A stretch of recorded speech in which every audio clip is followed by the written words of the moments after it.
Hello students, in this lecture session we shall discuss some important 1 mark very short answer type question from physics 1 that frequently appear in Makaut semester exam. Although these questions carry only 1 mark, they are conceptually important because they form the foundation of many longer numerical and theoretical problems. I am Dr. Saurabh Ball from the Department of Physics, Swami Vivekananda Institute of Science and Technology. Let us begin with the first question. What is the displacement of a particle executing simple harmonic motion when the velocity is maximum? The answer is 0. To understand this, let us recall the nature of simple harmonic motion. In simple harmonic motion, let's dive into this example of a pendulum. A particle or a bob oscillates about a mean position. At the extreme position, the displacement is maximum, but the velocity becomes 0 because the particle momentarily changes its direction of motion. As the particle moves towards the mean position, its speed continuously increases and the restoring force acting on the particle becomes 0 at the mean position because the displacement is 0 there. Consequently, the particle attains its maximum velocity at this point. Therefore, the velocity of a particle executing simple harmonic motion is maximum. Its displacement must be 0. This is a very important characteristics of SHM and is frequently tested in examinations. Question number 2, what is population inversion? So population inversion is the condition in which the number of atoms or molecules in an excited state becomes greater than the number in the lower energy state or ground state. This is essential for a laser action. Normally, according to thermal equilibrium, most atoms remain in the ground state and only a few occupy higher energy level. Therefore, achieving population inversion requires a special mechanism where the metastable state comes into play. So what's a metastable state? Metastable state, it is concerned with an excited energy level where atoms can remain for relatively longer time, typically 10 raised to minus 3 seconds or longer, between 10 raised to 3 to 10 raised to 6, compared with ordinary excited state that have lifetime of about 10 raised to minus 8 seconds.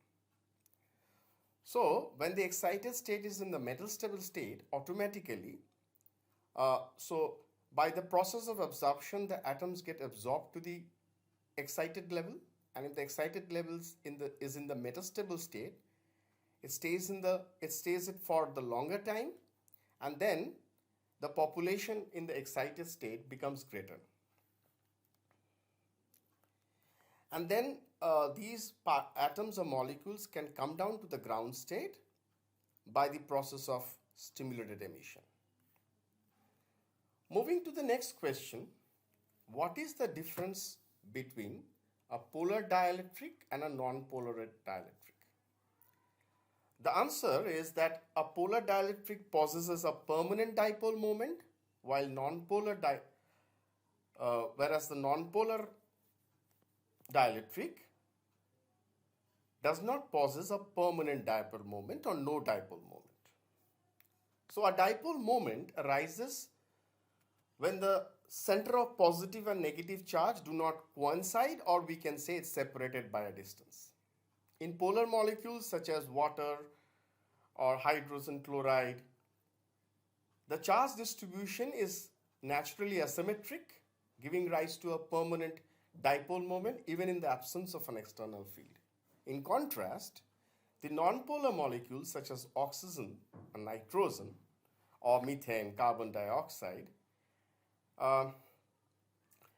have symmetrical charge distribution. As a result, their net dipole moment is 0 under normal condition. So when an external electric field is applied, polar dielectrics align their existing dipoles with the field, and non-polar dielectrics, on the other hand, develop induced dipoles due to distortion of their electron clouds. Moving to question number 4. Phase velocity and group velocity are equal when the medium is dash.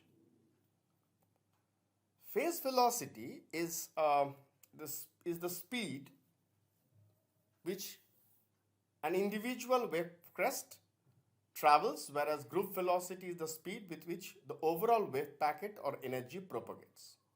So in this case, the answer is non-dispersive medium. So we can explain this from this relation between group velocity and phase velocity. So Vg represents the group velocity and Vp represents the phase velocity. From this equation, for non-dispersive medium, dVp by d lambda is 0. So mathematically or numerically, we can say the phase velocity and the group velocity, they are equal.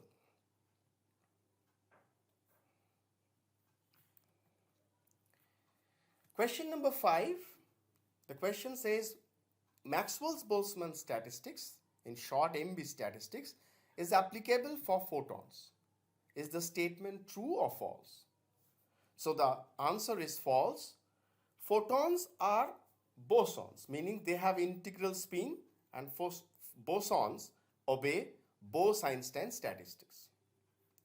Maxwell's-Boltzmann statistics apply mainly to classical particles where quantum effects can be neglected. Example includes molecules of an ideal gas at ordinary temperature and pressure. Since photons are quantum particles and do not obey Pauli's exclusion principle, they follow Bose-Einstein statistics rather than Maxwell's-Boltzmann statistics. Moving to question number 6, the question says, define solenoidal vector. So solenoidal vector is a vector field whose divergence is 0.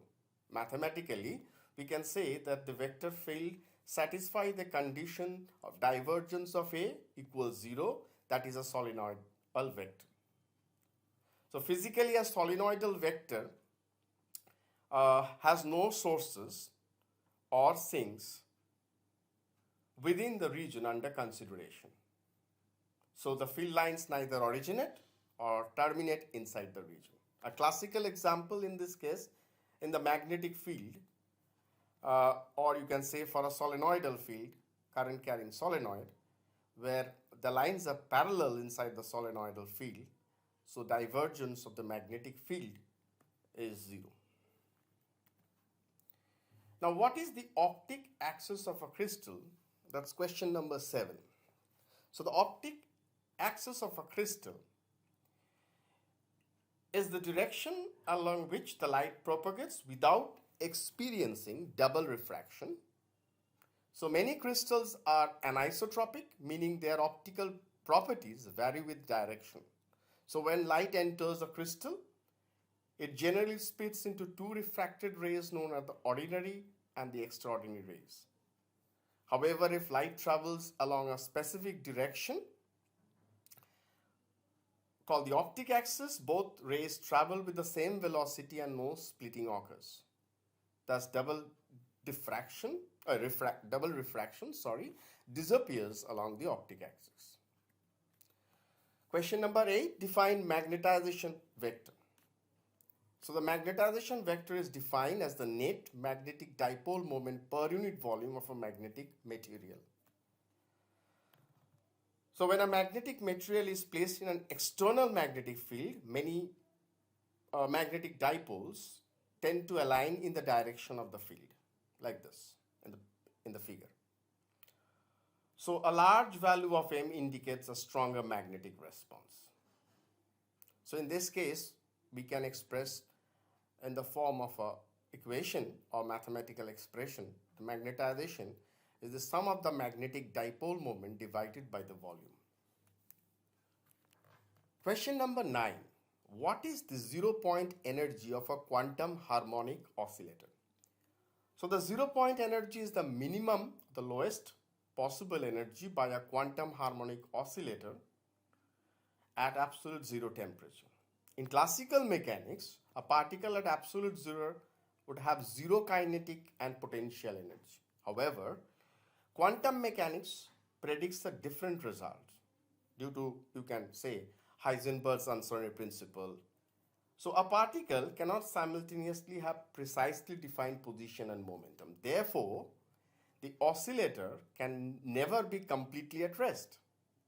So even in the lowest energy state, it retains a finite amount of energy known as the 0 point energy.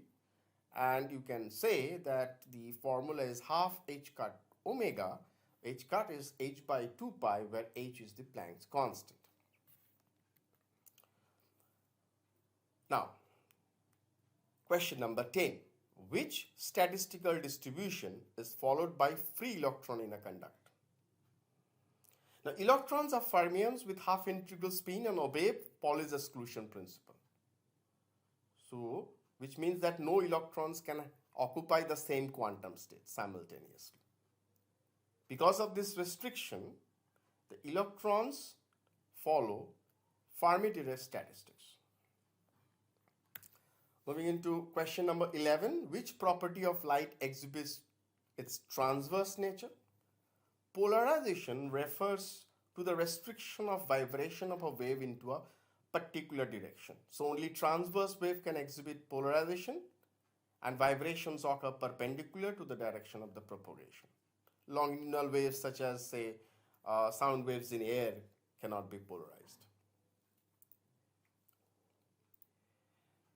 So here in this diagram or figure, so unpolarized light using a polarizer getting polarized light. So transverse wave can be polarized, longitudinal waves cannot be polarized.